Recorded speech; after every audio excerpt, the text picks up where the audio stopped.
The man who was two places at once.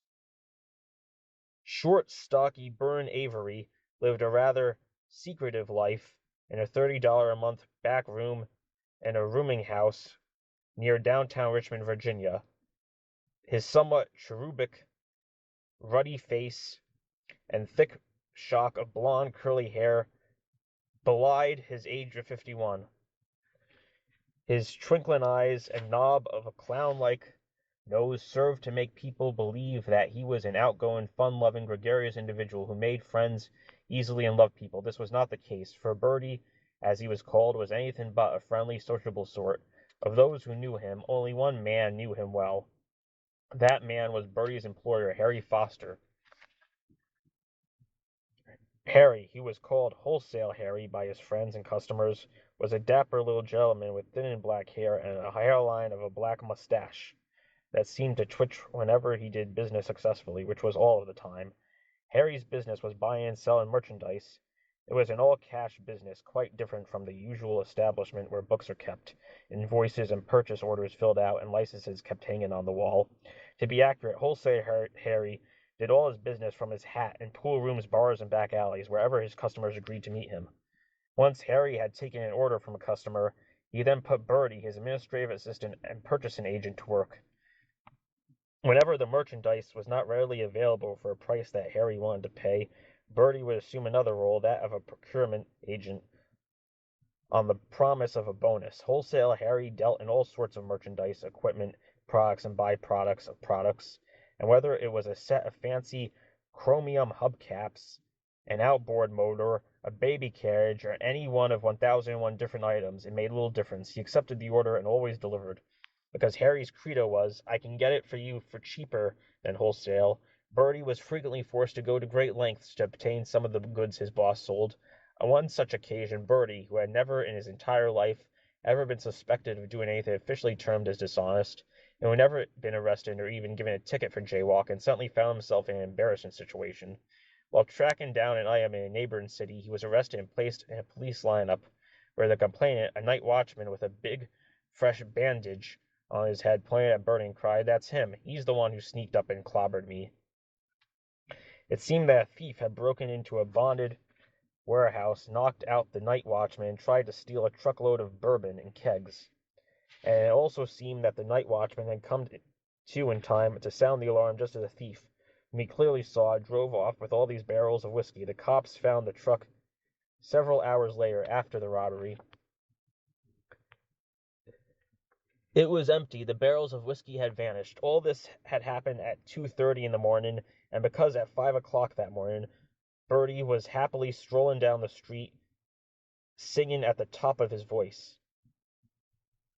The cops, already alerted to the theft, pulled him in for questioning. At 3 the next afternoon, the police booked Bertie formally. The following day, after a night in the city jail, he was brought before a judge for a hearing. This wasn't fair, Bertie complained. I'm not a man to do anything like that. It's some other guy, so help me. The judge looked at Bertie and frowned. Guilty or not guilty, he demanded. Bertie did not flinch under the judge's withering gaze. Not guilty. A public defender was then appointed to represent Bertie. Before the court-appointed attorney could begin questioning his client about the facts of the case, the defendant stepped up to the judge and said, "Your Honor, I ask that the charges against me be dismissed, and that you let me go." Startled, the judge blinked and inquired, "On what grounds do you make this motion?" Without hesitation, and without attempting to discuss it with his attorney, Bertie explained, "Sir, I am not the man. I did not rob the warehouse. I was not anywhere near the warehouse, and I never saw that watchman before in my life. I can prove it. I was somewhere else at the time." "You say you can prove you were somewhere else at the time the liquor was stolen from the bond warehouse?" "Yes, sir. I tried to tell the policeman who picked me up until around 4 I was in a bar drinking. About 2 o'clock, which is a half hour before the man says he was robbed, some crook came into the bar and tried to lift my wallet. I grabbed him and sat on him until the cops came. They finally got there around 2:25. I told them what happened, and this guy, who I caught with his hand in my pocket, called me a liar. I grabbed him, and the cops started to lock us both up. There was this big argument, and the bartender, a whole bunch of guys in the bar, stood around saying how it wasn't fair they shouldn't do a thing like that to me. with me being the innocent victim. So the cops finally arrested the pickpocket, and I stayed around in the bar until 4 o'clock.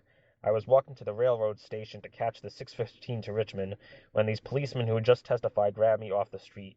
And that's the so help me God truth, Your Honor. The judge then looked at the prosecution. Did you check into his alibi? We didn't know he had one, came the reply. Then I suggest that you check his story, hearing postponed until 5 o'clock. If it please the court, the prosecutor said, we have additional evidence that the defendant is the guilty man. A closed-circuit television camera on the warehouse premises was activated at the time of the break-in. We do not think it would be necessary to bring in this additional evidence, but we would now like to introduce it to the court. Then by all means do so at 5, the judge said.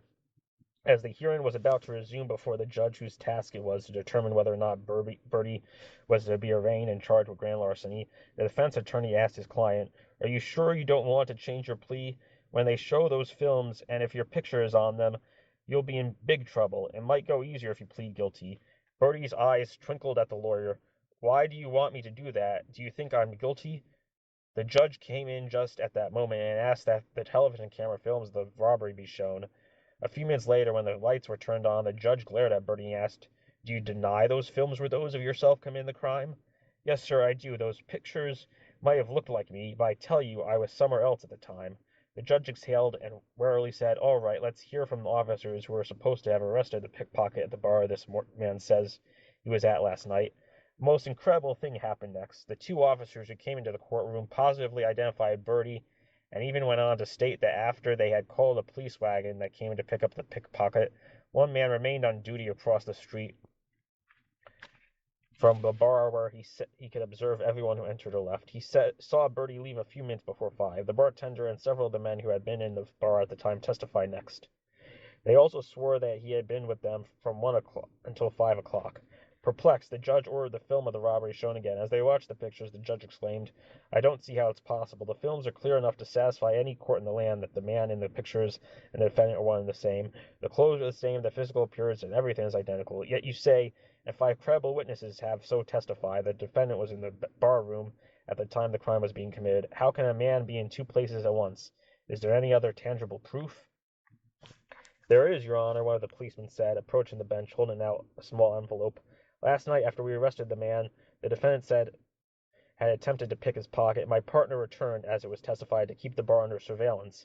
As a routine procedure in the city, my fellow officer made some photographs of the man in the bar. The defendant is among them. The judge looked at the pictures and shook his head in confusion. He thought it over for a moment and then said, how can a man be in 2 places at once? It is impossible. So is this case. Due to lack of evidence and because there's a reasonable doubt about this man's guilt, I herewith dismiss the hearing. Bertie left the courtroom, caught the next train back to Richmond, and was never seen or heard from in that city again. Some time later, Bertie was seen by a number of reliable witnesses boarding a plane in Washington, D.C., bound for Paris.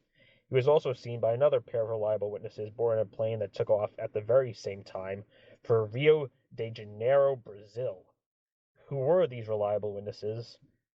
None other than government men who, never quite convinced that Bertie was innocent of the liquor theft, had been shadowing him all along. He has not been seen since, but who knows, if he does turn up, he may again be seen in 2 places at the same time.